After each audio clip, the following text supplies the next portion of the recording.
Израилийн Тел Авив болон Хайфа хот Ираны пуужингийн товтлогоонд өртсөн байна. Израиль Америк нэгдсэн улсын зөвшөөрлгүйгээр Иран руу довтолсон байх боломжгүй гэлээ. Долоогийн бүлгийн дэд хэмжээний уулзалтын анхаарал Иран Израилийн мөргөлдөөнийг чиглэж байна. Америк нэгдсэн улсын төсөл хүчин байгуулагдсны 250 жилийн авь тохиолдуулан цэргийн парад зохион байгуулагдлаа. Арамтрыг үзэгчтэй Тэнгэр телевизийн гадаад мэдээний хөтөлбөр та бүхэнд хүрч байна. Бид AFP агентлагийн албан ёсны их сурвалжтайгаар олон улсад өрнөж байгаа цаг үеийн мэдээллийг таймлан хүргэх болно.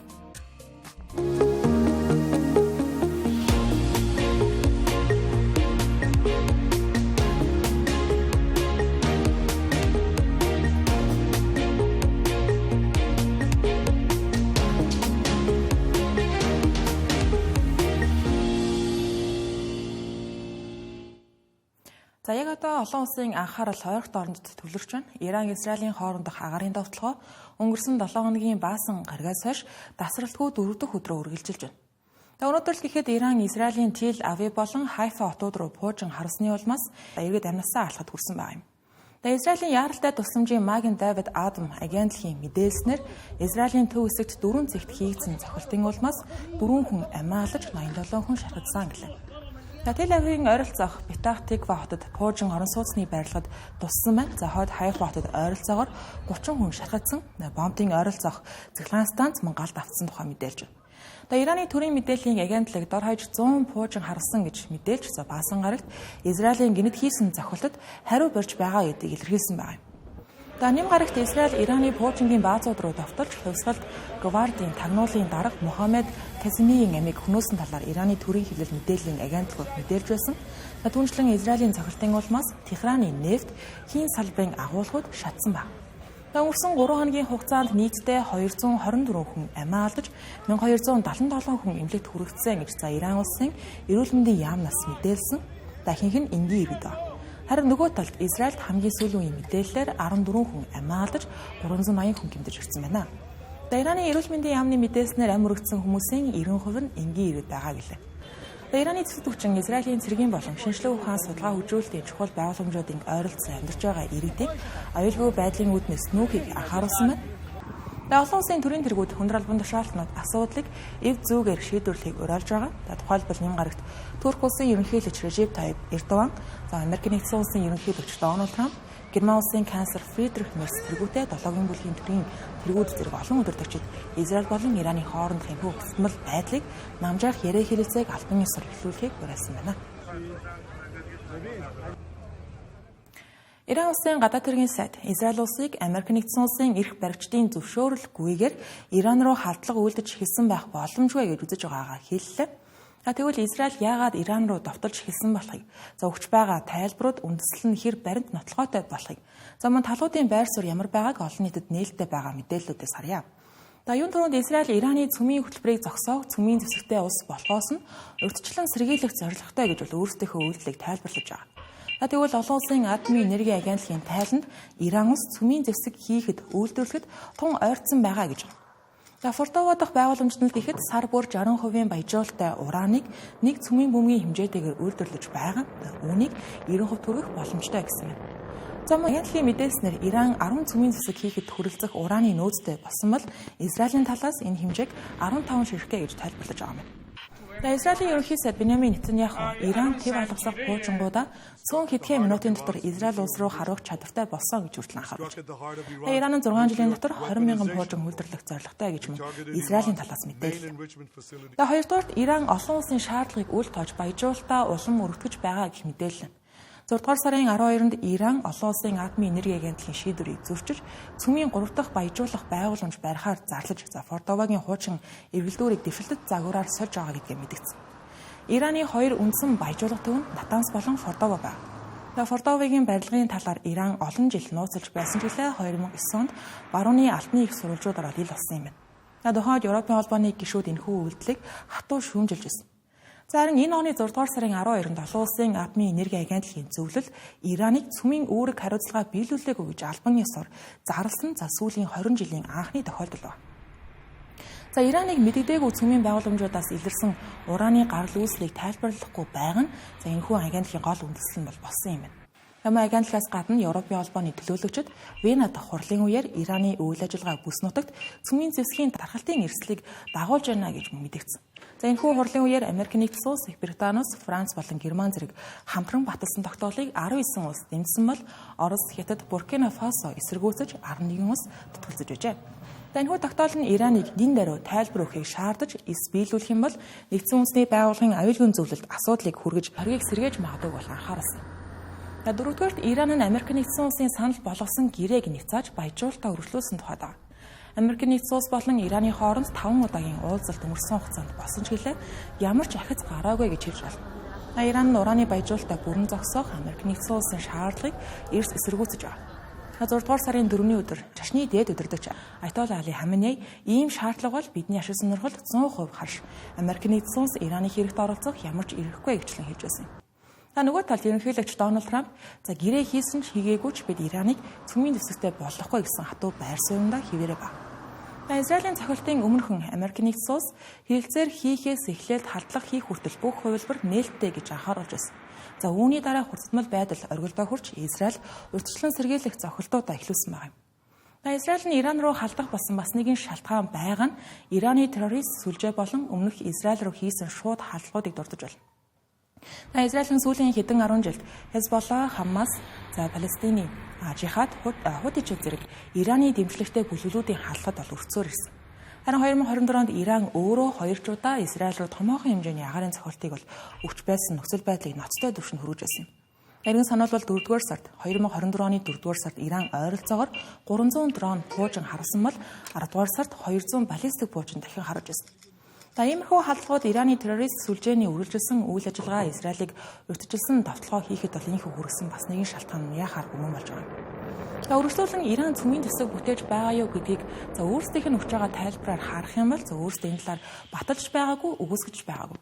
Одоогоор Израилийн цохилтын улмаас Ираны цөмийн эрчим хүчний байгууламжуудад их хэмжээний хохирлууд үүссэн гэж бол мэдээлж байна. Тухайлбал Израилийн эсвэд хүчин өнгөрсөн баасан гарагт хийсэн анхны цохилтоор Натанс дахь газрын доорх эргэлдүүрийн танхим болон цахилгаан хангамжийн чухал дэд бүтцийг гэмтээсэн гэж мэдээлсэн байна.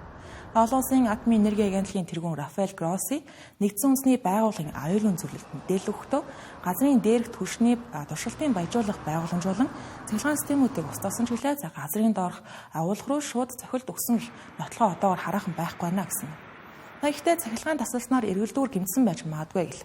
Америк нэгдсэн улсын шинжлэх ухаан олон улсын аюулгүй байдлын хүрээлэн газрын дээрх түвшний туршилтын баяжуулах байгууламж устсан байгаа нь ноцтой хохирлоо гэдэг бол хүлээмжшүүлж байна. Учир нь энэхүү байгууламж нь Ираны 60% баяжуулалттай уран үйлдвэрлэх, шинэ эргэлдүүр хөгжүүлэх үүрэгтэй чухал байгууламж байсан юм. Израилийн армийн мэдээлэл татварцснаар Исфаханд байрлах ураны металл үйлдвэрлэлийн байгууламж баяжуулсан уран дахин боловсруулах дэд бүтэц, лаборатори бусад цөмийн байгууламжийг устгасан гэсэн байна. Тэгэхээр цаашид юу болох тухайд Израиль улсын ерөнхий сайд Беньямин Нетаньяху Иран улсын үзүүлж байгаа цөмийн эрчим хүчний аюул занал хийлийг бүрмөсөн устгах хүртлээр давталгаагаа үргэлжлүүлнэ гэсэн байр суурьтай байна. Гэхдээ цохилтоор байгууламжуудыг устгаж эрдэмтдийн ян насанд халдаж болох ч гэлээ Иран цөмийн дэд бүтцээ өмнөхөөсөө илүү хурдан хугацаанд сэргээх бүрэн боломжтой гэж үзэж шинжээжэд байгаа юм. Долоогийн бүлгийн дэд хэмжээний уулзалт Канада улсад болж байна. Бүлгийн удирдагчид уулзалтанд оролцохоор хэдийн Канада улсад ирцгээсэн байна. Уулзалтын гол сэдв нь тариф Украины дайн байх болов гэсэн хүлээлт байсан ч гэлээ энэхүү уулзалт болохоос 3 хоногийн өмнө болсон Израилийн Иранд хийсэн агаарын довтлогоо Ираны хариу үйлдэл долоогийн бүлгийн анхаарлыг бол яахаар татаж байна. Америк нэгдсэн улсын ерөнхийлөгч Дональд Трамп Ираны дээд шашны удирдагч Аятолла Али Хаменейг устгах Израилийн төлөвлөгөөг цуцалсан гэх мэдээлэл өнөөгөө хэвлэлүүдээр цуцагдаад байсан. Гэхдээ Израилийн талаас ийм төлөвлөгөө байхгүй гэж эрс эсэргүүцсэн. Британи улсын ерөнхий сайд Кир Стармерийн тухайд хямралыг намжих талаар ерөнхийлөгч Дональд Трамп замун Израиль улсын ерөнхий сайд Беньямин Нетаньяху болон долоогийн бүлгийн бусад удирдагч нартай ярилцсан. Долоогийн бүлгийн уулзалтын үеэр энэ асуудлаар шуурхай хэлэлцүүлэг үргэлжилнэ гэж мэдээлэв. Уулзалтын иргэд тойронд болж байгаа бусад анхаарал татсан мэдээллүүдийг харъя. Канада улсын ерөнхий сайд Маккарни энэ удаагийн дээд хэмжээний уулзалтыг хамтарсан мэдээлэлгүй дуусгахаар шийдсэн байгаа нь Дональд Трамптай харилцаад төвөгтэй байгаатай холбоотой гэж тайлбарыг өгсөн юм. Тамаа Франц улсын ерөнхийлөгч Эммануэль Макрон Канада улсад эрхийнхээ өмнөхөн Гренландд ажил хийж Гренландыг худалдах үгүй, булаах үгүй гэж хэлсэн байгаа нь Дональд Трампыг шүүмжилсэн мэдээлэл байлаа. Тамаа дашин дуртад Украин улсын ерөнхийлөгч Володимир Зеленский энэ удаагийн булаагийн бүлгийн уулзалтанд оролцохоор ирсэн. Энэ үеэрээ Дональд Трамптай уулзалт хийх хүлээлттэй. Энэ тэдний өнгөрсөн 2 дугаар сард цагаан ордонд хийсэн ихээхэн Дуйлан Шуугантай уулзалтаас хойш анхны уулзалт болох юм. Тамаа 7-гийн бүлгийн эсрэг жагсаал Калгари хотод болж байгааг дурдъя. Жагсаагчид газын зуруусын мөргөлдөн Дональд Трампын тарифын бодлогын эсрэг дуу хоолойгоо өргөсөн байна. Сүүлийн жилүүдэд 7-гийн бүлгийн дээд хэмжээний уулзалтын эсрэг жагсаалууд маш өндөр хяналтанд ор зохион байгуулагддаг болсон байна. Жагсаагчдыг хөвчлэн уулзалтын газраас 100 км-с дээш зайд байрлуулдаг. Энэ жилч ялгаагүй. Уулзалт Канадын Кранаскис уулын амралтын бүсэд болж байгаа бол эсэргүүцэгчид Калгари хотод нэлээд зайтай олцгоолж үзэл бодлоо илэрхийлж байгаа юм. 500 гаруй хүн Калгарид дахь жагсаалд оролцсон гэх мэдээлэл албан ёсоор байна. Ихэнх жагсаагчид 2023 оны 10 дугаар сарын 7-нд Хамас бүрэлдэл Израиль улс руу хавснаас үүдсэн газын зуруусын мөргөлдөөний эсрэг байр суурь замун Дональд Трампын талаар хатуу шүүмжлэлүүдийг бол хэлсэн байна. Дараагийн онцлог мэдээ. Америк нэгдсэн улсын айрам байгуулагдсны 250 жилийн ойн баярын парад Бэм гарагт Вашингтон хотод болж өнгөрлөө. Энэхүү парад нь хамгийн сүүлд 34 жилийн өмнө буюу 1991 оны Персийн булангийн дайны дараа тухайн үеийн ерөнхийлөгч асан Жорж Бушийн зохион байгуулж байсан парадаас хойш Америк нэгдсэн улсад болж байгаа хамгийн том цэргийн парадад тооцогдож байна. Хамаа энэхүү парад нь ерөнхийлөгч Дональд Трампын 79 насны төрсөн өдөртөө даахцж байгаа. Парад хэрхэн өнгөрсөн тухайд харуул орон нутгийн цагаар 19 цаг 30 минутанд эхэлж Линкольны дурсгалын зохицолтын орчмоос цагаан ордон хүртэл үргэлжилсэн байна. Парадад 150 орчим цэргийн техник хэрэгсэл, 50 орчим нисэх онгоц, 6000 гаруй цэрэг оролцсон байна. Парад нь Америк нэгдсэн улсын дайны түүхийг дүрслэн харуулах зорилготой байсан тул зарим цэргүүд түүхэн хуучин дөрвөн товцоодыг өмсөж хуучны машин техникүүдийг парадын үеэр үзүүлсэн байна. Цэргийн парад болон дагалдах ёслолын баярын арга хэмжээ нийлээд 25-аас 45 сая долларын өртөгтэй болсон гэх мэт тооцоолол байна. Дональд Трамп нь анхандаа буюу 2016-аас 2020 оны хооронд анхны ерөнхийлөгчийн бүрэн эрхийн хугацаанд иймэрхүү томоохон хэмжээний цэргийн парадыг бол хийхээр төлөвлөж байсан ч хэлээ зардал өндөр байна гэх шалтгааны улмаас тухайн үед туслагдаж байсан. Тэгэж энэ удаагийн парад нь олон нийтийн зүгээс Америк нэгдсэн улсын зэвсэг хүчнийг ус төржүүлж ардчлалын зарчмаас хазаасан үйлдэлээ гэж шүүмжлэлт дагуулж байна. Улмаар улс орон даяар No Kings буюу хаан байх ёсгүй гэх нэртэй хөдөлгөөнийг өрнөхөд хүргэсэн байна.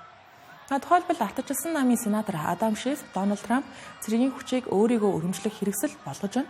Тэрээр Ахмад Айждын тэтгэмжийг тансан хэрнээ тэдэнд зориулж иймэрхүү ёслол хийж байна гэж хэлэх нь утгагүй.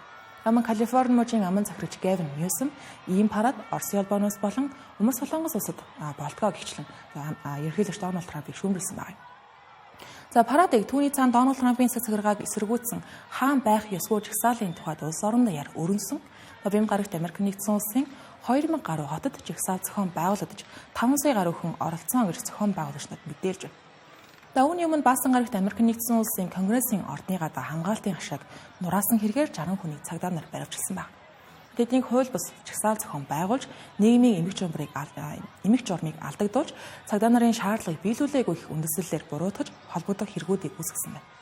Хаан байх ёсгүй жагсаалыг Мөв хөдөлгөөн, Америкийн иргэний эрхийн холбоо, багш нарын холбоо, харилцаа холбооны ажилчны холбоо гэд 200 гаруй байгууллагад хамтран зохион байгуулсан байна. Харин парад болсон Вашингтон хотод эсэргүүцлийн ямар нэгэн арга хэмжээ болоогүй байна.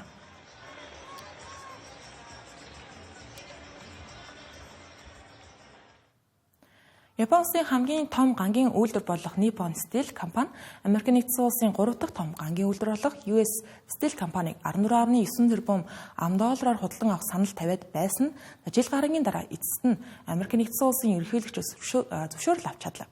Улмаар Nippon Steel компани хувьцааны ханш даваа гарагт огцон мөсөж өдрийн дунд үе гэхэд 3% нэмэгдэж 2915 йен хүрсэн байна. Компаниг худалдан авах хэлцлийг баталсан ерөнхийлөгч Дональд Трампын шийдвэр өнгөрсөн 7 хоногийн Баасан гарагт гарсан байна. Ингэснээр 18 сарын турш үргэлжилсэн хэлцэл нь үйл өчний эвлэлийн эсэргүүцэл 2 удаагийн үндэсний аюулгүй байдлын шалгалт зэргийг туулан энэхүү эцсийн байдлаар эзэлэгдэж байгаа юм. Талуудын хооронд байгуулсан гэрээнд 2028 он гэхэд 11 тэрбум $ын шинэ хөрөнгө оруулалт, удирдлагын тогтолцоо, үйлдвэрлэл худалдаатай холбоотой үүрэг амлалтуудыг багтаасан байна. Nippon Steel нь US Steel компани энгийн хувьцааг 100% бүрэн авах төлөвлөгөөгөө баталгаажуулж чадсан байна. Шинжээчид хэлцлийн тодорхой бус байдал арилсан байгаа нь хөрөнгө оруулагчдыг тайвшруулж худалдааны ханшид эерэг нөлөө үзүүллээ гэж нөхцөл байдлыг дүүнэж байна. US Steel-ийг худалдаж авснаар Nippon Steel дэлхийд дахин дах үйлдвэрлэлийн хүчин чадал нь одоогийн 65 сая тонноос 20 саяар нэмэгдэж 85 сая тоннд хүргэнэ гэсэн прогноз бол санхүүгийн тайланд дурддагдсан байсан. Урт хугацаанд энэ хэмжээг 100 сая тоннд хүрэхээр албаныхад хүлж байгаа юм. Nippon Steel болон US Steel компаниудын нэгдэл олон тэрбум $, хэмжигдэж байгаа нүсэр том ажил гэдгээс гадна улс төрийн асуудлуудын улмаас удаан хугацаанд хойшилсан хэлслээ гэж хэлж болно. 2023 оны 12 дугаар сард анх нэгдэх тухай хэлэлцээр зарлагдаж байсан. Гэвч хэлэлцээр зарлагдсан даруйд Америк нэгдсэн улсын эрх баригчид улсынхаа аж үйлдвэрийн хүчин чадлын гол бүрэлдэхүүн болсон ийм компанийг худалдах хэсгэд эргэлзэж эхэлсэн өдийг хүртэл хэлслийг хойшлоход хүргэсэн юм. Дональд Трампын өмнөх ерөнхийлөгч Жо Байден энэхүү хэлцэлд 20 хүртэл тавьж байсан удаа биелээ. Хөтөлбөр үргэлжилж байна. Энэ хэсэгт бид зарим мэдээллийг товчоор хүргэх болно.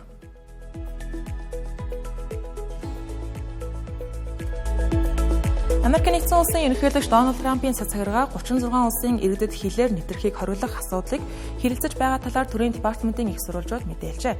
Энэ сарын эхээр Дональд Трамп 12 орны иргэдийн нэвтрэхийг хориглосон шийдвэрт гарын үсэг зурсан ба үүнийгээ үндэсний аюулгүй байдлыг хамгаалахад чиглэсэн алхам гэж тайлбарлаж байсан. Харин энэ удаад Ангол, Камбож, Кабо Верде, Бутан зэрэг 36 улс 60 хоногийн дотор Америк нэгдсэн улсын тавьсан шаардлагыг хангахгүй бол бүрэн болон хэсэгчилсэн хоригт өртөх магадaltaй юм байна.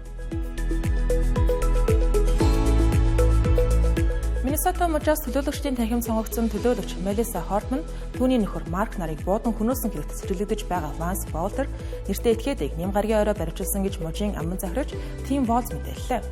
Болтер мөн сенатор Джон Хоффман түүний эхнэр Евет нарыг буудаж гэмтээсэн хэрэгт цэцэрлэгдэж байгаа. Цагдаа нар Болтерыг Миннеаполис хотоос баруун өмнө орших Сиблет тойргийн хөдөө орнотод зэсэгтэй байхад нь саатуулсан гэлээ.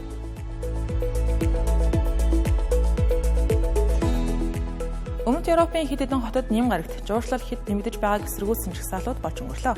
Испани Барселона хотоос жагсаал эхэлж Португал, Итали дахь иргэний хөдөлгөөнүүд нэгдсэн байна. Тэд хяналтгүй жуулчлал нь орон сууцны үн хэд төсвөд нөлөөлж оршин суугчдыг хотоос шахаж байгааг шүүмжилжээ.